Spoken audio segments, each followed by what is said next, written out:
भगवते वासुदेवाय कृष्णाय वासुदेवाय हरये परमात्मने प्रणतः क्लेशनाशाय गोविन्दाय नमो नमः। नमः परमहंसास्वादितचरणकमलचिन्मकरन्दाय भक्तजनमानसनिवासाय श्रीरामचन्द्राय। वागीशायस्य वदने लक्ष्मीर्यस्य च वक्षसि यस्यास्ते हृदये संवित्तं नृसिंहमहं भजे। गुरुर्ब्रह्मा गुरुर्विष्णुर्गुरुर्देवो महेश्वरः गुरुसाक्षात् परब्रह्म तस्मै श्री गुरवे नमः।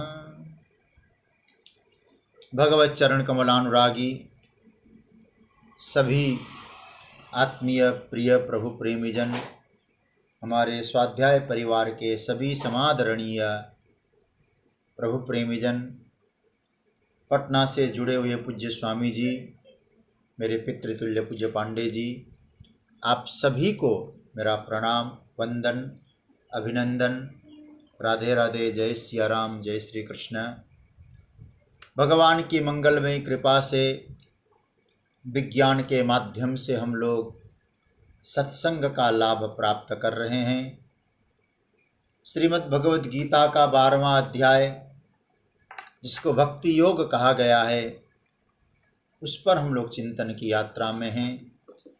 आइए सबसे पहले बड़े भाव के साथ पाठ करें, फिर हम लोग चिंतन की यात्रा को प्रारंभ करेंगे। ओम श्री परमात्मने नमः। अथ द्वादशोऽध्यायः।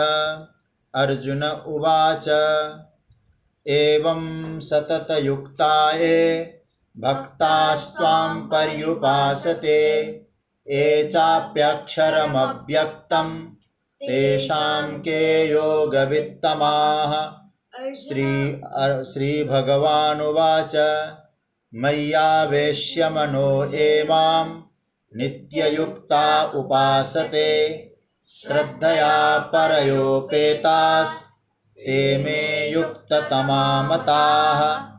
ये त्वक्षरमनिर्देश्य मव्यक्तं पर्युपासते सर्वत्र गमचिन्त्यं च कूटस्थमचलं ध्रुवं सन्नियम्येन्द्रियग्रामं सर्वत्र समबुद्धयः ते प्राप्नुवन्ति मामेव सर्वभूतहिते रताः। क्लेशोऽधिकतरस्तेषामव्यक्तासक्तचेतसाम् अव्यक्ता हि गतिर्दुःखं देहबद्भिरवाप्यते। ये तु सर्वाणि कर्माणि मयि सन्न्यस्य मत्पराः अनन्येनैव योगेन मां ध्यायन्त उपासते तेषामहं समुद्धर्ता मृत्युसंसारसागरात् भवामि न चिरात् पार्थ मय्यावेशितचेतसां। मय्येव मन आधत्स्व मयि बुद्धिं निवेशय निवसिष्यसि मय्येव अत ऊर्ध्वं न संशयः। अथ चित्तं समाधातुं न शक्नोषि मयि स्थिरम् अभ्यासयोगेन ततो मामिच्छाप्तुं धनञ्जय। अभ्यासेऽप्यसमर्थोऽसि मत्कर्म परमो भव मदर्थमपि कर्माणि कुर्वन् सिद्धिमवाप्स्यसि। अथैतदप्यसक्तोषि कर्तुं मद्योगमाश्रितः सर्वकर्मफलत्यागं ततः कुरु यतात्मवान्। श्रेयो हि ज्ञानमभ्यासात् ज्ञानात् ध्यानं विशिष्यते ध्यानात् कर्मफलत्यागात् शान्तिरनन्तरम्। अद्वेष्टा सर्वभूतानां मैत्रः करुण एव च निर्ममो निरहंकार समदुःख सुखक्षमी संतुष्टः सततं योगी यतात्मा दृढनिश्चयः मय्यर्पिता मनो बुद्धिर् यो मद्भक्तः स मे प्रियः यस्मान्नो द्विजते लोको लोकान्नो द्विजते च यः हर्षामर्षभयोद्वेगैर्मुक्तो यः स च मे प्रियः अनपेक्ष शुचिर्दक्ष उदासीनो गतव्यथः सर्वारंभ परित्यागी यो मद्भक्तः स मे प्रियः यो न हृष्यति न द्वेष्टि न शोचति न कांक्षति शुभाशुभ परित्यागी भक्तिमान् यः स मे प्रियः समशत्रौ च मित्रे च तथा मानापमानयोः शीतोष्ण सुखदुःखेषु समः संगविवर्जितः तुल्यनिन्दास्तुतिर्मौनी संतुष्टो येन केनचित् अनिकेतः स्थिरमतिर्भक्तिमान् मे प्रियो नरः एतु धर्म्यामृतमिदं यथोक्तं पर्युपासते श्रद्दधाना मत्परमा भक्तास्तेतीव मे प्रियाः। ओम तत्सदिति श्रीमद्भगवद्गीता सुपनिषत्सु ब्रह्म विद्यायां योगशास्त्रे श्रीकृष्णार्जुन संवादे भक्तियोगो नाम द्वादशोऽध्याय। श्रीकृष्णार्पणमस्तु। प्रिय स्वजनों, भगवान की मंगलमयी कृपा, उसका अनुभव करते हुए भगवान की दिव्य निर्मल भक्ति की हम लोग यात्रा कर रहे हैं, भक्ति पर चिंतन कर रहे हैं। अर्जुन का प्रश्न था कि सगुण साकार जो विराट रूप के जो उपासक है वे योग वित्तम है या जो अक्षर ब्रह्म के अव्यक्त के अक्षर के उपासक है वो योग वित्तम है, मतलब जानकार है। सर्वश्रेष्ठ जानकार कौन है? योग का मतलब मैंने बताया था यथार्थ है। जो यथार्थ को जानने में सर्वश्रेष्ठ कौन है, अर्जुन का यह प्रश्न था। और 12वें अध्याय के आधार पर और आगे हम लोग इस पर चिंतन करेंगे। ये कहा जा सकता है और कहा जाए तो कोई अतिशयोक्ति भी नहीं है, सगुण की उपासना न करके निर्गुण की उपासना में हम लोग पहुँचें, संभवतः कठिनाई है। इस बात को भगवान ने आगे स्वीकार भी किया है। क्लेशोधिकतरस्तेषाम् अव्यक्ता सक्तचेतसाम कहकर। हम लोग देहात्मवादी हैं तो फिर एकदम साकार से ऊपर उड़कर उस निर्गुण तत्व की अनुभूति में देहात्मवादियों के लिए इतनी सहजता नहीं होगी। ये भगवान ने इसी अध्याय में आगे स्पष्ट किया है। पहले सगुण की उपासना की जाए, फिर निर्गुण की उपासना सुगम हो जाती है। और इसका एक स्वरूप मुझे रामचरितमानस के उत्तरकांड में दिखाई दिया। बहुत प्यारा चौपाई। तुलसीदास जी कहते हैं, भरी लोचन बिलो की अवधेशा तब सुनी हो निर्गुण उपदेशा। भुसुंडी जी कहते हैं कि मैं अच्छी तरह से पहले एक बार राघवेंद्र सरकार का दर्शन कर लूं, उसके बाद जब दर्शन से जी भर जाए, कृतार्थता आ जाए, तब फिर निर्गुण की उपासना, निर्गुण का चिंतन फिर अच्छा लगेगा। क्योंकि ये मालूम है हमको हवा सब जगह है, लेकिन हमारी गाड़ी में यदि पंचर हो जाए तो सब गाड़ी के पहिए में पंचर हो जाए तो सब जगह व्याप्त हवा, वो हवा हमारे गाड़ी के पहिए में जाए, ये संभव नहीं है। बल्कि यह है कि किसी यंत्र के माध्यम से वो हवा गाड़ी के पहिए में प्रवेश करे तो गाड़ी चलेगी। लेकिन कोई तार्किक व्यक्ति कहे तो हवा तो सब जगह है। आपको प्यास लगी हो तो पानी की आप याचना करें और कोई व्यक्ति कहे पृथ्वी के 3 हिस्से में पानी है, तो केवल ज्ञान मात्र से तृप्ति नहीं मिलेगी। ज्ञान मात्र से आपको पानी की जो प्यास है उससे मुक्ति मिलने वाली नहीं है। इसलिए ज्ञान होना और वस्तु की प्राप्ति होना, ये दोनों में बहुत अंतर है। इसलिए ज्ञान आवश्यक है। पानी पिया है तो पानी का ज्ञान जान लीजिए, लेकिन केवल आपने H2O फॉर्मूला जानकर आप पानी का स्वाद ले लें, ये इतना सहज नहीं है, असंभव है। इसलिए भक्ति योग का जो प्रकरण यहाँ चल रहा है, इससे ये कहा जा सकता है कि भगवान आगे स्पष्ट कहेंगे निर्गुण का निषेध नहीं है, लेकिन हमारी साधना में स्थिति क्या है उसके आधार पर उपासना की विधि बताई गई है।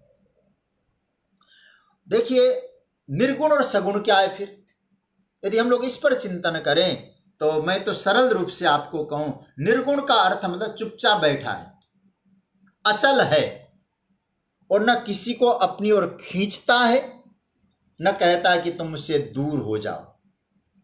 बस सब कुछ छोड़कर जो उसकी ओर जाता है, उससे मिलता है, तो शायद उसको कुछ गुणों का एहसास हो। इसलिए निर्गुण शब्द का संस्कृत व्याकरण में अर्थ होता है गुणेभ्य निष्क्रांतः इति निर्गुणः। जो प्राकृतिक और जागतिक जितने भी गुण हैं उन गुणों से वो परे हैं, इस दृष्टि से वो निर्गुण है। सगुण किसको कहेंगे? जो अपने गुण प्रकट कर दे, अपने गुणों को प्रकट करता है, और चाहे उसको प्रकट करने के लिए फंदा फेंक कर उसको बांध के अपनी ओर खींच सकता है, अथवा हंसकर, गाकर, रुलाकर, लाड़ प्यार करके संबंध जोड़कर जो अपनी ओर खींचता है, उसका नाम है सगुण। संस्कृत भाषा में गुण शब्द का अर्थ रस्सी भी होता है। गुण के साथ, अब जैसे उसके गुण कितने हैं, अनंत अनंत अनंत गुण है उनके, औदार्य, सौशील्य, कृपालु, भक्त वत्सलता, ये सब उसके गुण है। तो एक एक गुणों से आकृष्ट होकर जो उन गुणों रूपी रस्सी से उसे बंध गया है, बांध सकता है, वो सगुण है। तो इसलिए सुगमता की दृष्टि से विचार करें तो सगुण उपासना प्रारंभ में श्रेष्ठ मानी जाएगी। अब बात आ गई, तो निर्गुण और सगुण दो है क्या? फिर बिल्कुल नहीं, दोनों एक है। मैं पहले भी कह चुका हूं, उपास्य एक है। देखो, व्यापक ब्रह्म, गोस्वामी जी कहते हैं ब्रह्म व्यापक है, लेकिन वो कौशल्या की गोद में कौन बैठा है? सो अज प्रेम भगति बस कौशल्या के गोद। सो ये पकड़ लेना, जो मानस में कहा है ना, वो व्यापक ब्रह्म है, वो सो अज है, अजन्मा है, लेकिन भगति बस किसके कारण? भक्ति के कारण कहाँ पहुंचा है? कौशल्या के गोद। अब आप विचार करिए, सो शब्द पे ध्यान देना, और निर्गुण वाला ब्रह्म कोई और नहीं, सो वही निर्गुण है, यहां सगुण साकार बनकर कौशल्या जी के गोद में जाके बैठा है। तो इसलिए निर्गुण और सगुण को अलग अलग मानना नहीं, उपासक अलग अलग हो सकते हैं। इसलिए भगवान ने क्या कहा है, यहाँ आप लोगों ने उसको पढ़ लिया है। भगवान क्या कहते हैं? मैया वेश्य मनो ए माम। पहले इस श्लोक को थोड़ा स्पष्ट करके मैं आगे ले जाऊंगा आपको। माम शब्द, ये नहीं कहा कि मुझ कृष्ण को, चाहे आप निर्गुण उपासक है चाहे सगुण उपासक, और सगुण में भी जो आपका इष्ट है, इस माम शब्द पर आप जो अर्थ लगाना चाहो आप लगा लो। सगुण उपासक कैसा होता है? भगवान कहते हैं मय्यावेश्य मनोएमा, मन को मुझ में आविष्ट करता है। मैं एक लौकिक उदाहरण दूं आपको। जैसे व्यक्ति के जीवन में जब क्रोध आता है और क्रोध में आविष्ट हो जाता है, काम आता है तो काम में आविष्ट हो जाता है, सब कुछ भूल सकता है। लोभ आता है तो लोभ में आविष्ट होता है। मैं आप लोग इन दृष्टांतों को कमजोर मत समझना, बहुत छोटे किस्म के दृष्टांत दे रहे हैं, आप ऐसा अर्थ मत लगा लेना। गोस्वामी जी स्वयं कहते इस बात को, तो मैंने संकेत भी किया था। और स्वयं वो दृष्टांत देते, काम ही नारी प्यारी जिमी, लोभ ही प्रिय जिमी दाम, तिमिर गुणाथ निरंतर, प्रिय लागे हो मोहि राम। ये बहुत प्यारा दृष्टांत है। उस समय काम आता है तो काम में आविष्ट होता है, लेकिन याद रखना 24 घंटा वो कामावेश में नहीं रह सकता। 24 घंटा क्रोध के आवेश में नहीं रह सकता, 24 घंटा लोभ के आवेश में नहीं रह सकता। लेकिन जितने देर तक रहता है उतने देर तक पूरी तरह से डूब जाता है वहाँ। उसका हाव भाव, उसका चेहरा वैसा ही होता है। और गोस्वामी जी कहते हैं ऐसा ही हो, लेकिन निरंतर सतत युक्त बने रहे हम लोग। तो आपने कभी गांव में सुना होगा, कभी देखा भी होगा, जब कोई कहते ना इसको भूत प्रेत का आवेश आ गया तो दिमाग उसका फिर जाता है महाराज। भगवान कहते जो मेरा भक्त है इन छोटी मोटी बातों में अपना दिमाग नहीं लगाता है, आविष्ट करता है। कहाँ करता है? बोले मन को उन छोटी छोटी बातों में न लगाकर मन को मुझ में आविष्ट कर देता है, वो मेरा भक्त है। मय्यावेश्य मनोएमा। इस प्रकार जो भगवान में मन को आविष्ट करके नित्य युक्त होकर के परम श्रद्धा सहित जो भगवान की उपासना करता है, ऐसा सगुण साकार का जो उपासक है वो कैसा है? युक्ततमो मतः। बस युक्ततम है। तो अर्जुन के 2 पंक्तियों में 2 प्रश्न किए थे। ऊपर वाले प्रश्न का उत्तर भगवान ने यहाँ दिया है अभी, ऊपर वाली पंक्ति का, एवं सतत युक्ताय भक्तास्त्वाम पर्युपासते। इसका उत्तर भगवान ने दिया मय्यावेश्य मनोएमाम नित्य युक्ता उपासते श्रद्धया परयोपेतास्ते में युक्ततमा मता। एक कौन सा प्रश्न का उत्तर है? ये पहले श्लोक के ऊपर वाली पंक्ति का। अब नीचे वाली पंक्ति का उत्तर देने को भगवान तैयार हो रहे। अर्जुन ने पूछा था ए चाप्यक्षरम अव्यक्तम तेसाम के, जो अक्षर के उपासक है वो कैसे हैं? सगुण साकार के उपासक युक्ततम है, उत्तम योगी है, तब निर्गुण उपासकों की स्थिति कैसी होती होगी? कहीं एक पक्षीय निर्णय तो भगवान नहीं दे रहे हैं। एक पक्ष का, चलो हम भक्तों से पक्षपात करके एक पक्ष का निर्णय दे रहे हो, नहीं। अब आप लोग मूल विषय पे आ जाइए। अब भगवान अर्जुन के दूसरे प्रश्न का उत्तर देने जा रहे हैं। ए चाप्यक्षरम अव्यक्तम तेसाम के योग वित्तमा।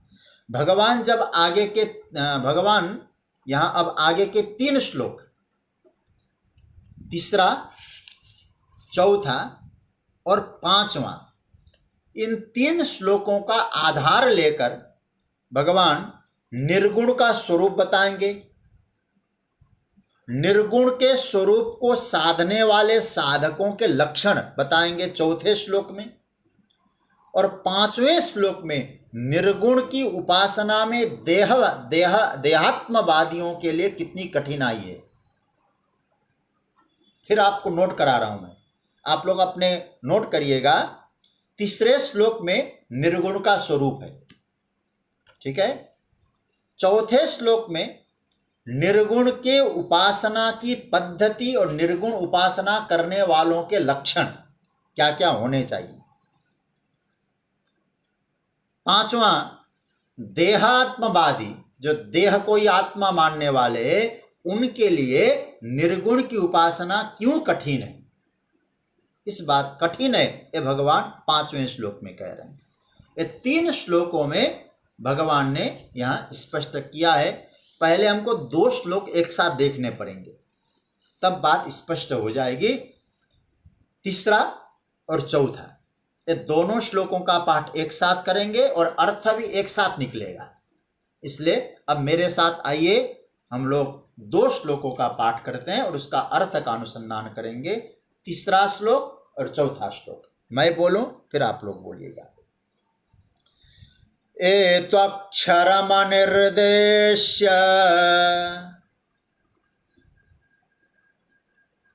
मव्यक्तं पर्युपासते सर्वत्र गमचिन्त्यं च कूटस्थमचलं ध्रुवम् संनियम्येन्द्रियग्रामम् सर्वत्र समबुद्धयः ते प्राप्नुवन्ति मामेव सर्वभूतहिते रताः। इसका थोड़ा अर्थ देखते हैं, पहले इसका अन्वय समझ लेना। तू ए इंद्रिय ग्रामम संनियम्य सर्वत्र समबुद्धय सर्वभूतहिते रता अनिर्देश्यम अव्यक्तम सर्वत्रगम अचिन्त्यम च कूटस्थम अचलम ध्रुवम अक्षरम पर्युपासते ते माम एव प्राप्नुवन्ति। अब इसका अर्थ देख लीजिएगा। तू, दोनों श्लोकों का मैंने कहा ना एक साथ अर्थ करना पड़ेगा। तू मतलब परंतु, इंद्रिय, ए मतलब जो, ए तो अक्षर में आए ना, ए त्वह तू, ए तू अक्षरम, तू अक्षर का परंतु, ए मतलब जो, इंद्रिय ग्रामम संनियम्य।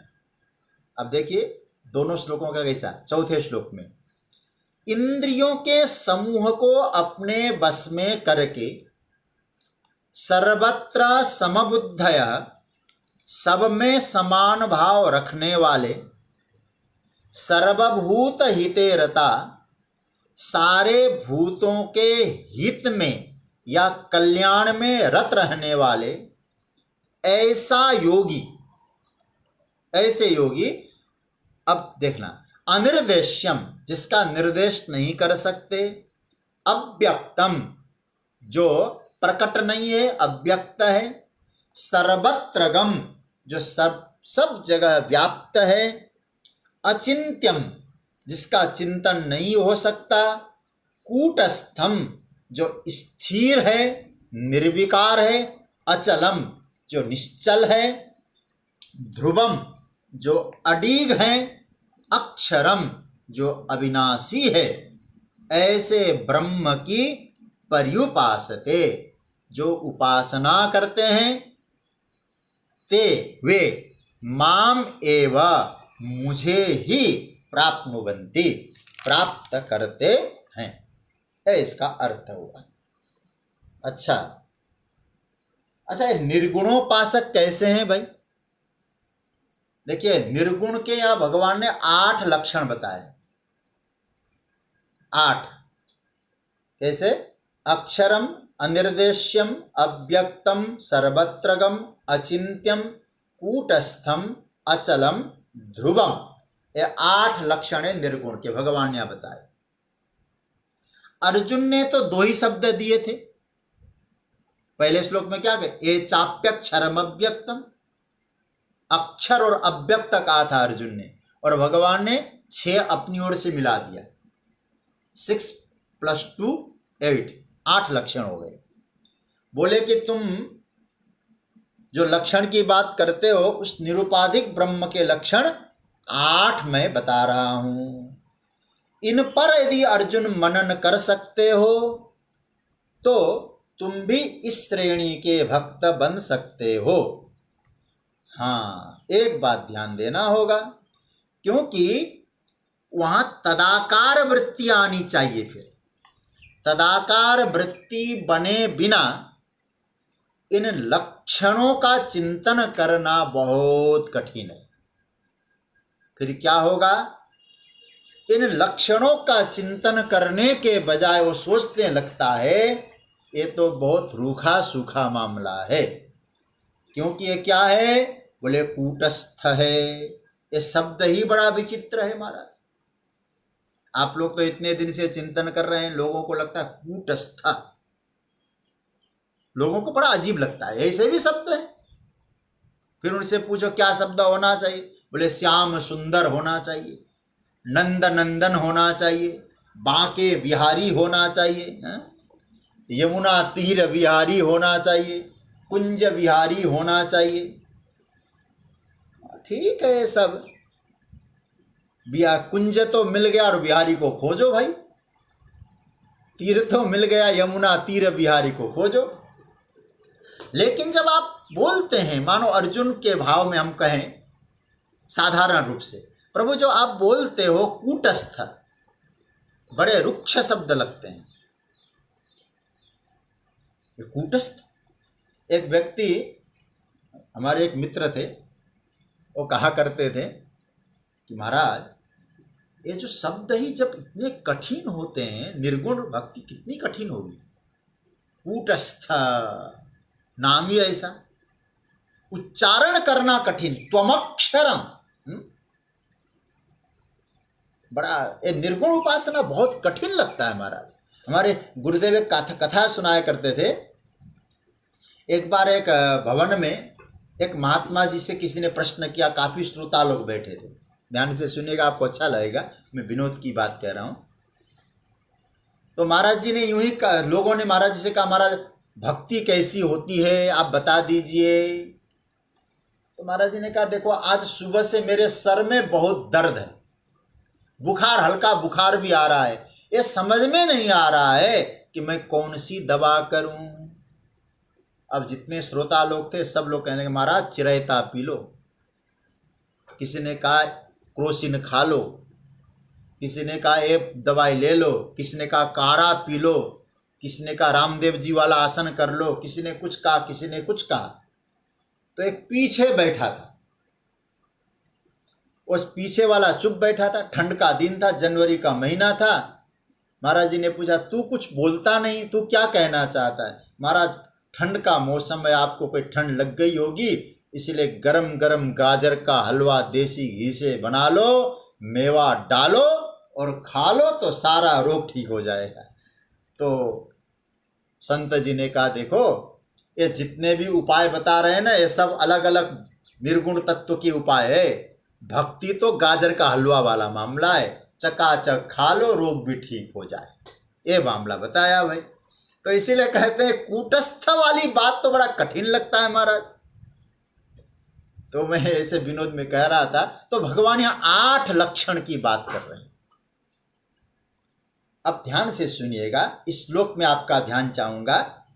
इन लक्षणों की चर्चा हम बाद में करेंगे, पहले इन लक्षणों को साधने वाला जो साधक होता है वो कैसा होना चाहिए, क्या हम उसमें खरे उतर सकते हैं, इसके अगले श्लोक की चर्चा पहले करनी पड़ेगी। क्योंकि ये जो पर्युपासते की घटना है ना, ये तब घटती है जब चौथा श्लोक जीवन में बनता है। ये बहुत प्यारा श्लोक है जी, मैं तो समझता हूं इस श्लोक को आप लोग याद भी करिएगा। ये चौथा श्लोक इतना महत्वपूर्ण है। भगवान ए त्वक्षरम में जो ए कह रहे हैं, ए मतलब जो, कौन, जो जिज्ञासु मुमुक्षु, जो निर्गुण के उपासक है, उनकी रहनी कैसे है, उनका अधिकार कैसा है, उनका जीवन कैसा है, वो कार्य कैसे करते हैं, ये उनके योग्यता और उनका जीवन का दर्शन कराया है। ये चौथा श्लोक क्या क्या है इसमें, यहाँ भगवान भले ही बहुत संक्षेप में बता रहे हों, पर एकदम स्पष्ट और बहुत सुंदर फोकस करके दिया है ठाकुर जी ने। 3 लक्षण उनमें विशेष करके होते हैं, और मैं समझता हूं ये सब में होने चाहिए लक्षण। कौन कौन से? ये उपासक के लक्षण है, ध्यान देना, ये उपास्य के नहीं है। कौन कौन से लक्षण है? संनियम्येन्द्रिय ग्रामम सर्वत्र समबुद्धया ते प्राप्नुवन्ति मामेव सर्वभूत हिते रता।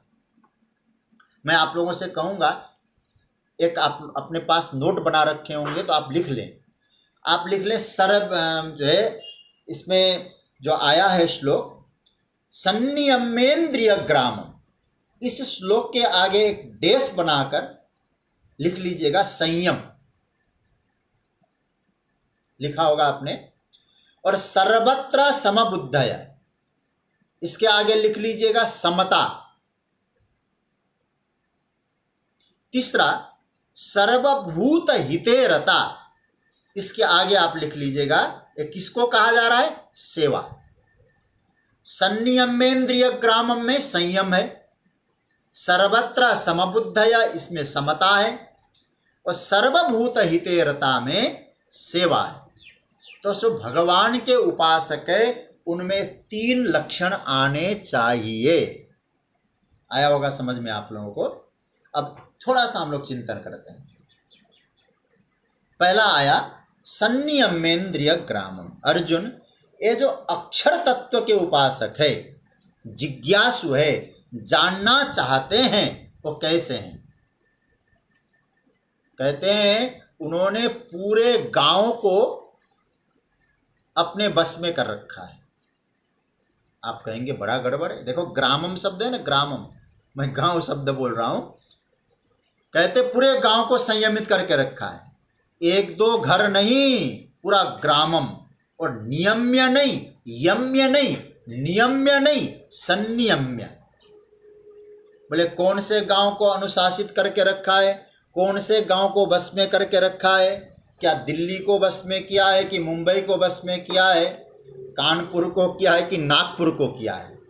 देखो कान, इसलिए नाक इंद्रिय है ना, इसलिए मैं कह रहा हूँ भाई, बुरा मत मानना।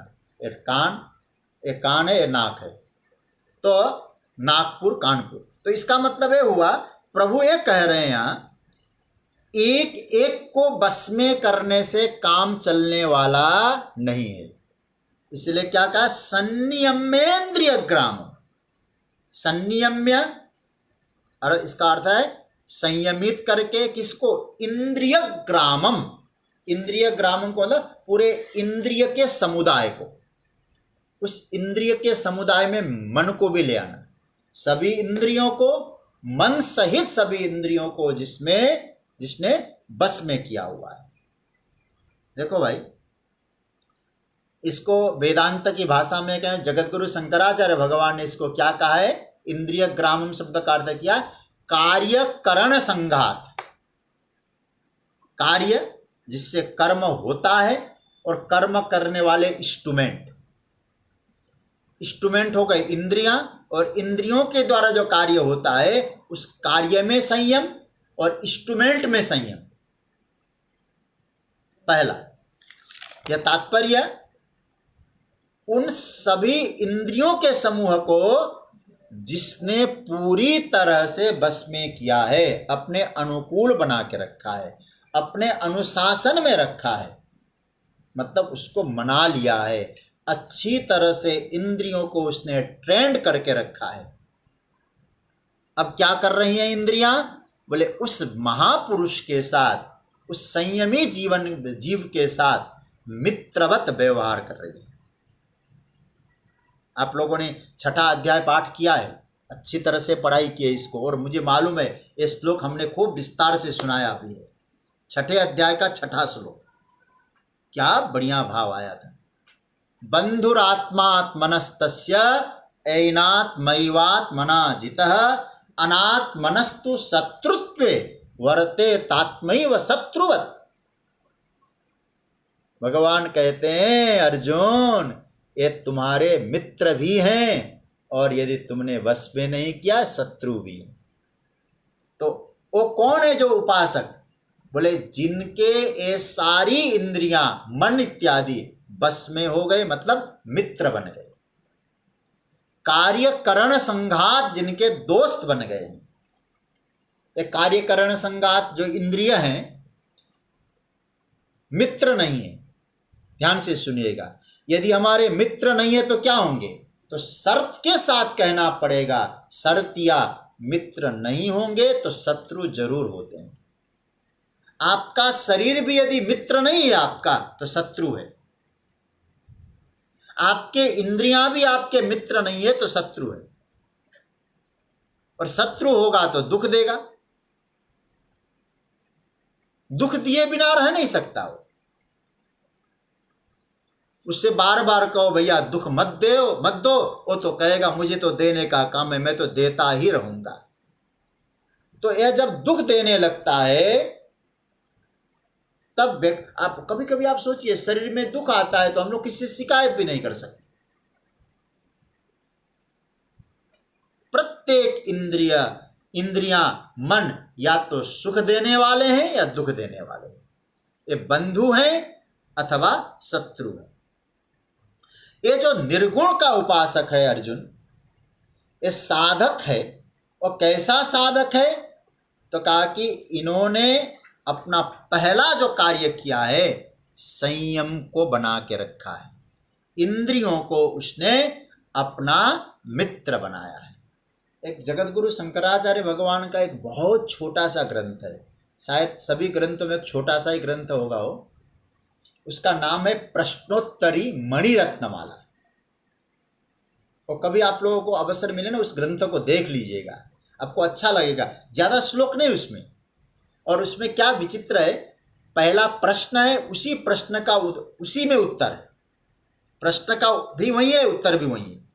तो एक प्रश्न किया है शंकराचार्य भगवान ने, जीवन के सबसे अच्छे मित्र कौन है और सबसे बड़े शत्रु कौन है? तो उन्होंने बहुत सुंदर मंत्र दिया है वहां, के शत्रव संति निजेंद्रियाणि, के शत्रव संति निजेंद्रियाणि। शत्रु कौन है? बोले आपकी इंद्रियां हैं। अच्छा, फिर मित्र कौन है? बोले वही इंद्रियां हैं। बड़ा विचित्र प्रश्न किया, उत्तर दिया। बोले वही शत्रु है वही मित्र है, कैसे? बोले तान्येव मित्राणि जितानि यानि, के शत्रव संति निजेंद्रियाणि तान्येव मित्राणि जितानि यानि। अपनी इंद्रियां शत्रु है, लेकिन आपने उन्हीं इंद्रियों को अनुशासन में रखा है। तो सबसे बड़े यदि कोई आपके मित्र हैं तो आपकी इंद्रियां हैं, वही इंद्रियां मित्र है। तो निर्गुण का जो उपासक है वो क्या कहे? बोले उनका कहना वो इंद्रियां मानते हैं। इंद्रियों के अनुसार, मन के अनुसार वो साधक नहीं चलता है। साधक के अपने अनुशासन में इंद्रियों को रखता है, अपने अनुसार इंद्रियों को चलाता है। तो उन्होंने क्या किया है? थोड़ा डरा के, थोड़ा फुसलाकर, प्यार करके, लाड़ चाव करके उन इंद्रियों को अपना दोस्त बना रखा है। याद रखना सज्जनों, इंद्रियों की सेवा करिए, मन की सेवा करिए, चित्त की सेवा करिए। गीता में तो स्पष्ट लिखा है, इनको मारने से नहीं होगा। निरुद्धम योग सेवया, छठा अध्याय। आप सेवा करो इन इंद्रियों की।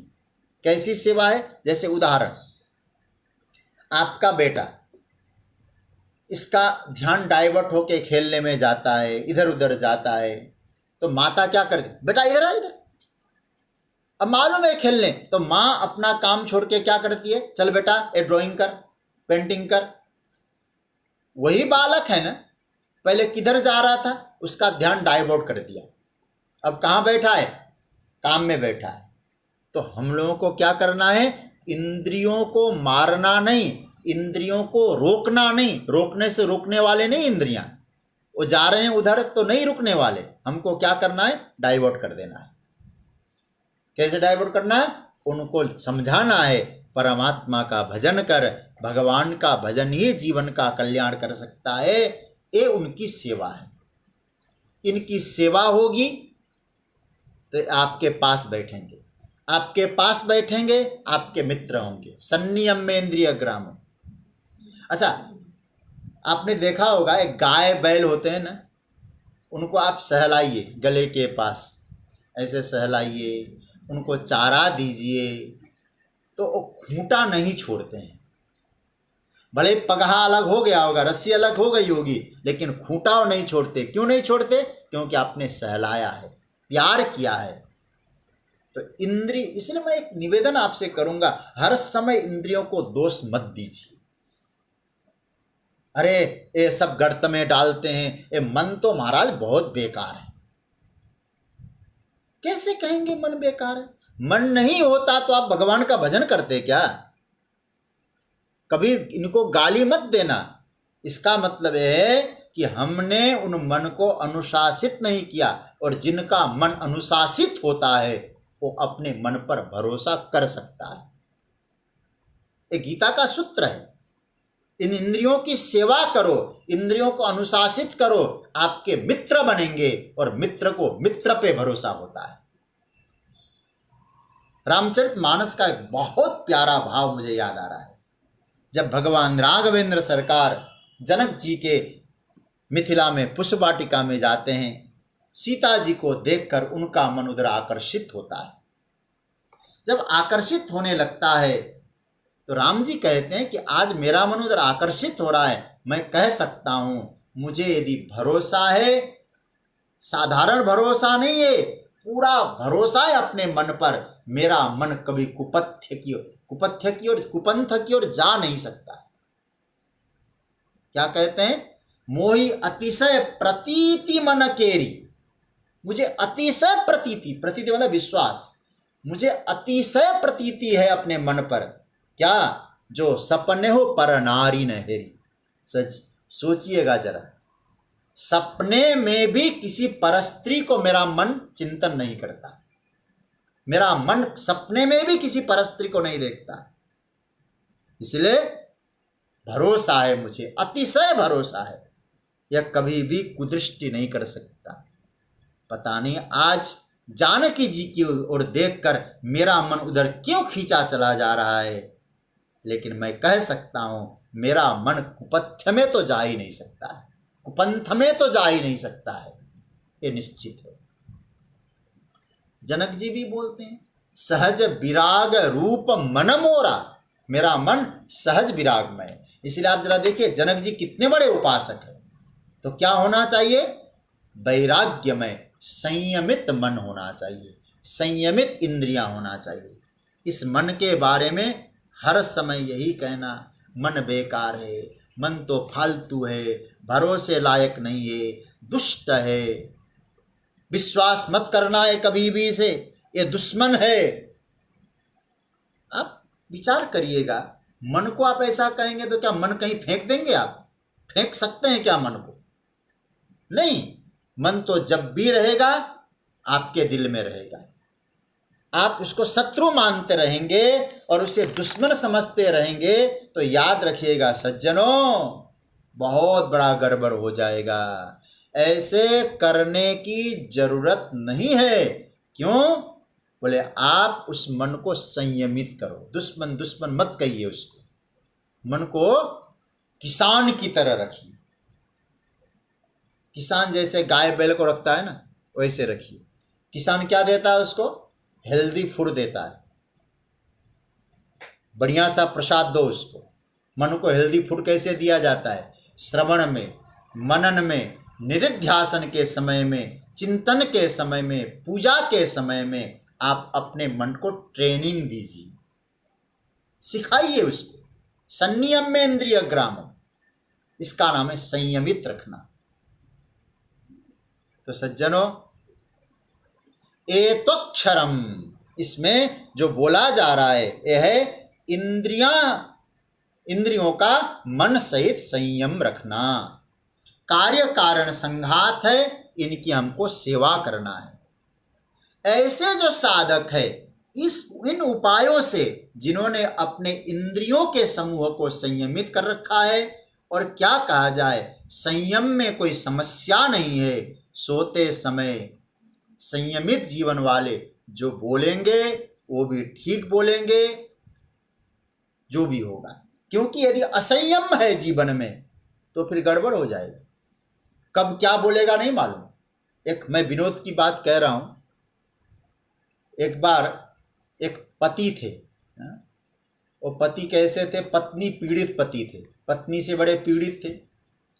तो कहते हैं कि अपनी बात कह नहीं पाते थे, उंगली डाल दिया पत्नी ने तो मुंह बंद पति का। और मतलब उनका हंसना बोलना सब पत्नी के हाथ में था, मेन स्विच ही उनके हाथ में। तो कहते हैं कि एक बार पत्नी को लगा कि कोई बीमार हो गए, रात को सोते समय बड़बड़ बड़बड़ बड़ करते रहते हो। तो पत्नी उनको लेकर हॉस्पिटल चली गई, और जैसे हॉस्पिटल में जाकर डॉक्टर साहब से पूछा, डॉक्टर साहब एक समस्या लेके आए। बोले क्या? बोले मेरे पति जब सोते हैं रात को तो बहुत बोलते हैं। क्या क्या बोलते रहते हैं? देखा तो कोई रोग है नहीं। तो पत्नी को समझाया डॉक्टर साहब ने, समझ में आ गया है, आपको एक उपाय करना होगा। वो उपाय को यदि आप करें तो कल से आपके पति रात को नहीं बोलेंगे। बोले क्या करना होगा? यही करना होगा, उनको दिन में बोलने दिया करिए तो रात को नहीं बोलेंगे। तो कहने का अर्थ है हम लोगों ने इंद्रियों को ऐसे संकुचित करके रखा है, न समय पे भोजन देना, उपवास कर दिया तो महाराज बिल्कुल कुछ नहीं। अरे भाई, ये सब इनको आवश्यक है, जैसे हमारा भोजन आवश्यक है, इंद्रियों को भी भोजन चाहिए। सात्विक भोजन दीजिए, सात्विक विचार दीजिए, इनका आहार दीजिए, सुंदर विचार दीजिए, ये पुष्ट होते जाएंगे। इसलिए फिर क्या होगा? ये शिष्टाचार पूर्वक रहेंगे, सदाचार पूर्वक रहेंगे, शौचाचार पूर्वक रहेंगे, इंद्रियों में कोई दिक्कत नहीं आएगी, मन में कोई दिक्कत नहीं आएगा, ये सब प्रणम में हो जाएंगे। इसलिए संयमी जीवन होना चाहिए। तो पहला जो सूत्र मिला, क्या मिला?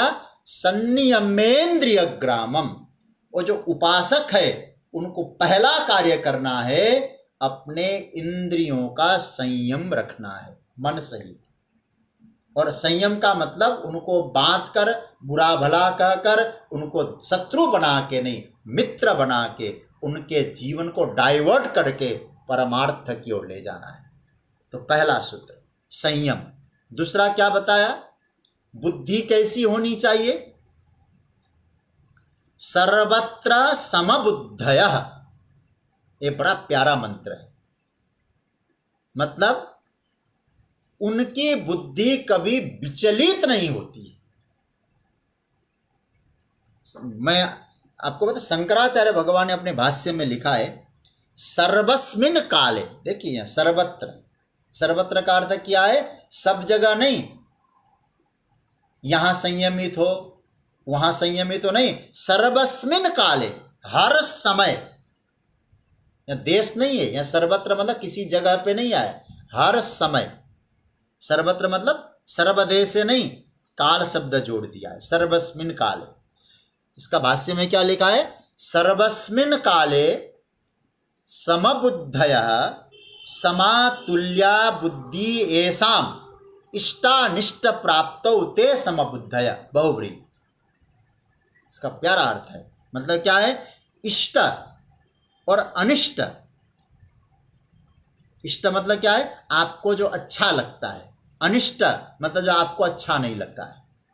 कभी कभी होता है ना, सुबह से लेकर शाम तक आप ऐसी भी चीज़ मिलती है जो अच्छी है, जो नहीं अच्छी है वो भी मिलती है। दिन भर कुछ प्राप्ति होती रहती है, कुछ चीज़ अनुकूल लगती है, कुछ चीज़ें प्रतिकूल लगती है। तो उनकी प्राप्ति में समता, याद रखना, इस समता को पकड़ना थोड़ा सा। परिस्थितियां चाहे अनुकूल प्राप्त हो चाहे प्रतिकूल प्राप्त हो, उसमें समता हो। और अनुकूलता में हंसे और प्रतिकूलता में रोए, ऐसा नहीं। संयमित जीवन के बाद बुद्धि में समता होनी चाहिए। तो क्या अर्थ निकला? पहला, मन संयमित हो और बुद्धि में समता हो। एक बात और मैं आपसे कहूं, इस समता पर लोगों ने बहुत गड़बड़ कर रखा है। एक व्यक्ति हमको कभी मिले थे कहीं, बोले महाराज गीता में कहा है समबुद्धिर्विशिष्यते, समत्वम योग उच्यते सर्वत्र समबुद्धय। हम तो तब मानते हैं जब आप जो है अपने बेटे में और सर्प में अंतर न करो। आप ध्यान देना, इसका अर्थ समता नहीं। इसलिए शंकराचार्य भगवान कहते अनुकूल की प्राप्ति हो चाहे प्रतिकूल की प्राप्ति हो, दोनों की प्राप्ति में आपकी बुद्धि में समता हो, यह है संयमित जीवन, यह है बुद्धि की समता। ये नहीं, इसका गलत अर्थ मत करिएगा कभी, क्योंकि जो हम लोग मूल ग्रंथ पढ़ते नहीं है और किसी की सुनते नहीं है और मनमाना अर्थ कर देते हैं। समबुद्धय का मतलब होता है कि हमारी बुद्धि चलायमान नहीं है। देखो भाई, आप कहोगे सर्प और बेटा एक जैसा बने, नहीं हो सकता जी। देखो, सांप तो बेटा बनने से रह गया, मैंने यही जवाब दिया उनको भी, सांप तो बेटा बनने से रह गया। और दूसरी बात को बुरा मत मानना, यदि समान मानने लग जाओगे तो बेटा ही बन जाएगा और सर्प का काम करेगा। फिर सर्प क्या करता है वो करेगा। इसलिए ये अर्थ समझना चाहिए, मतलब हमारे जीवन में अनुकूलता की प्राप्ति हो चाहे प्रतिकूलता की प्राप्ति हो, हम उनमें समान रहें। देखो, संस्कृत भाषा में नदी के जो तट होते हैं ना, इधर का तट उधर का तट, उसी को कूल कहते हैं। तो हम लोग क्या कहते हैं, अनुकूल और प्रतिकूल। अनुकूल मतलब नजदीक का तट और प्रतिकूल मतलब दूर का तट। और नदी कौन से तट से सटती है भाई? इस तट से नदी का जल सटता है कि उस तट से सटता है? बोले दोनों के बीच में नदी का पानी बहता है, नदी बहती है। बस यही कहना चाहते हैं। समबुद्धि का मतलब है चाहे अनुकूल का तट आए चाहे प्रतिकूल का तट आए, आपके मध्य आपकी बुद्धि में समता का भाव बना रहना चाहिए, यह निश्चित है। जब यदि समता का भाव नहीं बनेगा, अनुकूलता से हमारी बुद्धि सटे और प्रतिकूलता से हटे, तो फिर समुद्र की यात्रा नहीं हो पाएगी, उस सागर को नहीं प्राप्त कर पाएगा साधक।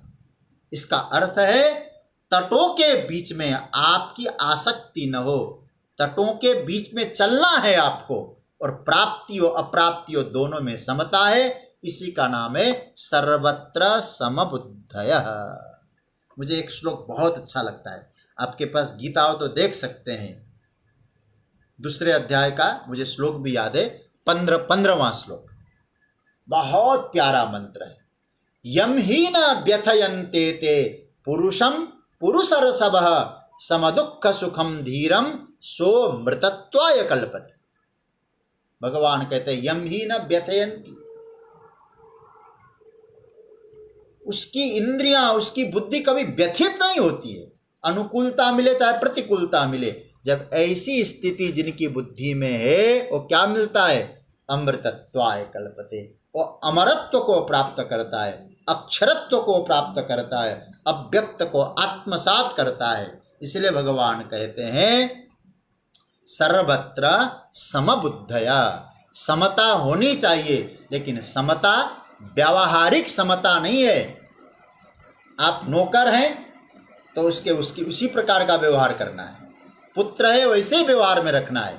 व्यावहारिक समता से जीवन नहीं चलता है, बुद्धिगत समता वाली बात आई। ध्यान देना, यदि हमारे 5 उंगली समान हो तो काम नहीं बनेगा। व्यवहार में विषमता होती है, लेकिन आपकी बुद्धि में समता होनी चाहिए। तो महात्मा लोग, जो उपासक लोग होते हैं, वो बुद्धि में समता रखते हैं।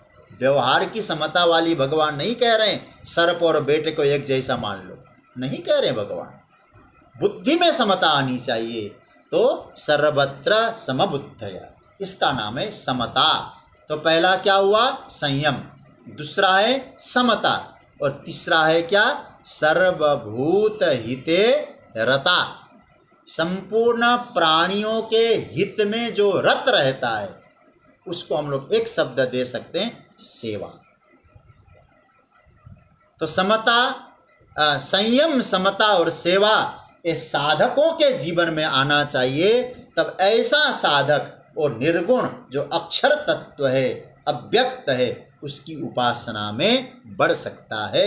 तो ये सेवा जो आया है सर्वभूत हिते रता, और आगे जो निर्गुण तत्व के जो 8 लक्षण है उसकी चर्चा हम लोग कल करेंगे।